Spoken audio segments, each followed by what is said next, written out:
Alright, picture this. An anime studio that actually treats its animators like human beings. Crazy concept, right? No insane overtime or no garbage paychecks. Just pure talent, creating some of the most beautiful anime ever. Yeah, that's Kyoto Animation. The studio behind Clannad, A Silent Voice, KyoAni, and Violet Evergarden. Anime that didn't just look good but hit you right in the emotions. They weren't just making shows, they were changing the game. Their work wasn't just entertainment, it was artistry, crafted with a level of care and passion that most studios could only dream of. But then, in 2019, everything changed.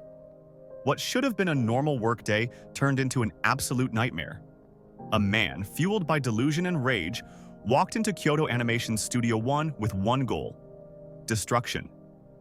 He carried gasoline, poured it across the floors, and before anyone could react, ignition. The explosion was instant.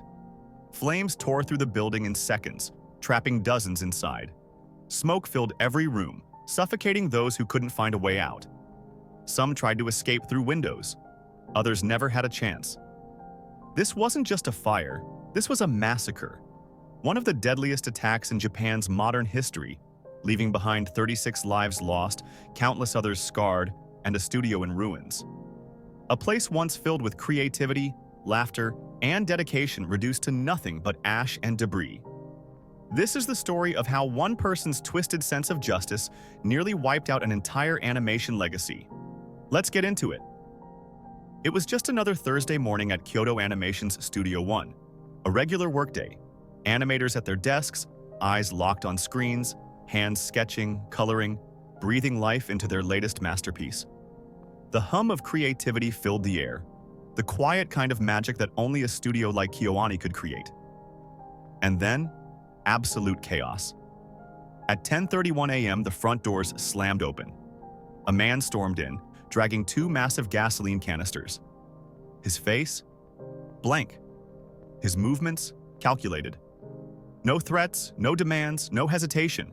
He just started pouring. The floors, the desks, the walls, the people.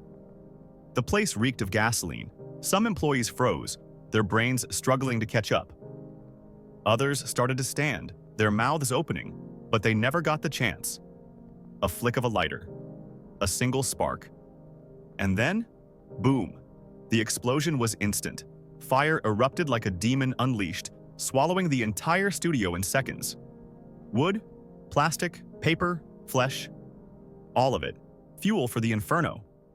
Screams tore through the air. But the flames didn't care. Kyoto Animation's Studio 1 had one main staircase, and the fire had already claimed it. Thick, black smoke flooded the halls. Oxygen? Gone? Heat? Unbearable. Some employees jumped from the second and third floors, choosing broken bones over burning alive. Others barricaded themselves in rooms, clawing at doors, praying, crying, knowing there was no way out. Outside, the world froze. Pedestrians watched in horror as the sky turned black with ash. They heard the screams, the explosions, the glass shattering. But they could do nothing. Minutes stretched into eternity.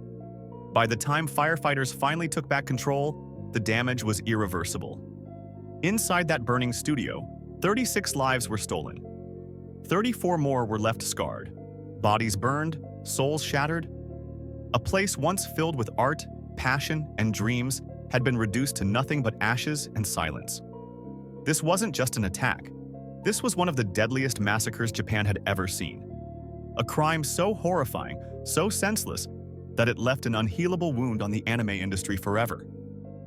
Now let's talk about the guy responsible, Shinji Aoba, a 41-year-old unemployed man with a history of crime, mental illness, and straight-up delusional thinking. So why did he do this? Well, in his mind, he was getting revenge on Kyoto Animation. He believed, with zero real evidence, that they had stolen his novel and used it in their anime. Specifically, he was obsessed with the idea that a scene in the anime Tsurune, a show about competitive archery, was ripped straight from a story he wrote. Now, what was this groundbreaking, allegedly stolen scene? It was a moment in Tsurune where the protagonist, Minato, overcomes personal trauma and rediscovers his passion for archery. A character gives him words of encouragement, pushing him forward in a moment of doubt. It's an emotional, well-executed scene, but hardly unique. Stories of self-doubt, perseverance, and mentorship exist everywhere in anime, movies, and literature. Yet Aoba was convinced it was his novel submission. A rambling amateur draft entered into Kyoto Animation's open contest. And guess what? It didn't even make it past the first round. No plagiarism, no stolen ideas, nothing. But in his head, this was a personal betrayal.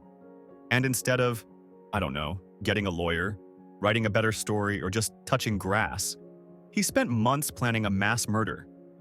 He bought 40 liters of gasoline. He got lighters, a cart to carry it.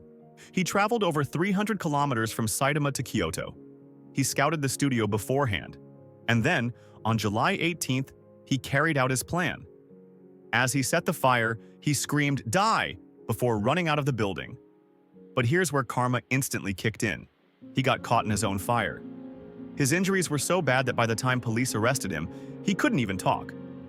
His burns were so severe that doctors weren't sure if he'd survive. But one doctor made sure that he did.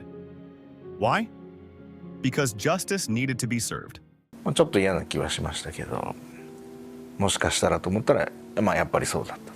犠牲になられた方、それとご家族と、被害に遭われた方とそのご家族のためには、死に逃げさせてはいけないっていう、その思いが強くって、もう絶対容疑者を死なしちゃいけないっていう、もうそれだけです。Now here's where things get even crazier. Aoba was so badly burned that he was basically on the edge of death. Aoba underwent over 10 surgeries, including skin grafts, to stabilize him.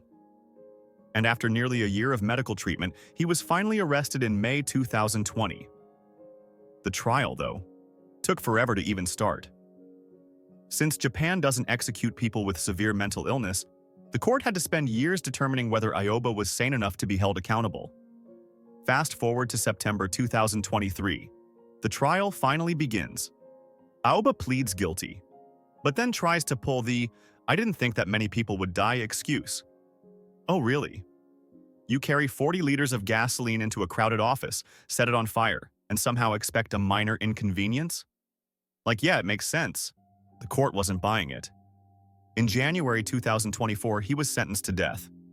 He initially tried to appeal, but in January 2025, he dropped the appeal, making his execution final.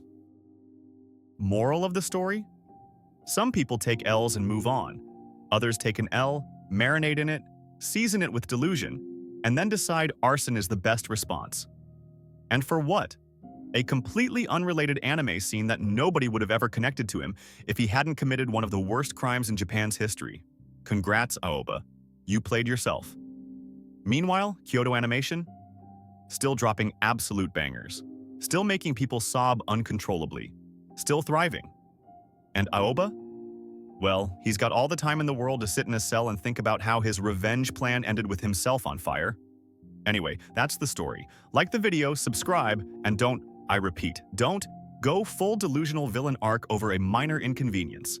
It never ends well. See you in the next one.